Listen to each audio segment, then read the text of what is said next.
This is The Girl He Chose, a Paige King mystery, Book 2, written by Blake Pierce, narrated by Susannah Resnikoff.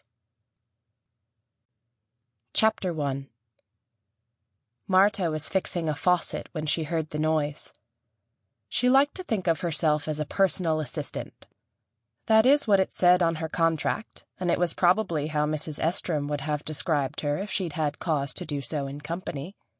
That was the respectable term, the one that didn't make Mrs. Estrom feel like an old woman. Marta knew the truth of it, though. Most of the time, she was a glorified janitor and housekeeper. She cooked, she cleaned, she saw to the house and made sure that Mrs. Estrom had everything she needed in order to get on with her days without thinking about anything mundane.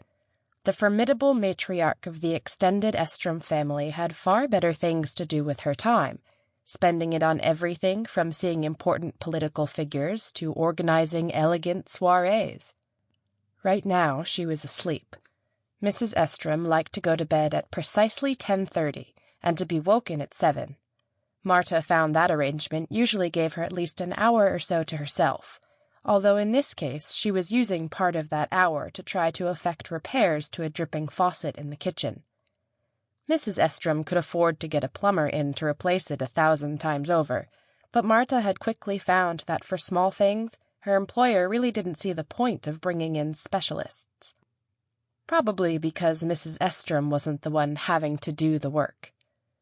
There was a lot of work when it came to the crumbling old house that had been the Estrom family's home for generations, back since great-great-grandpa Estrom had first made his money on the stock market. It was huge and twisting, big enough that back in the day it probably had a small army of staff to maintain it. These days there were still staff, but they only came in periodically to do what was needed, and Marta was the one who had to arrange it when they did, making the calls, organizing the schedules. Certainly, when major repairs were needed, Marta had to stand there in her hard hat overseeing any contractors. The rest of the time, it was just her, seeing to any problems that arose.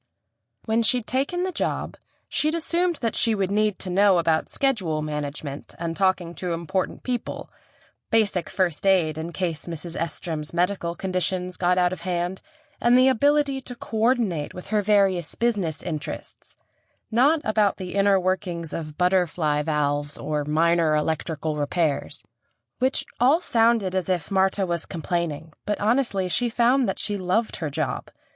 Mrs. Estrom was about Sample complete. Ready to continue?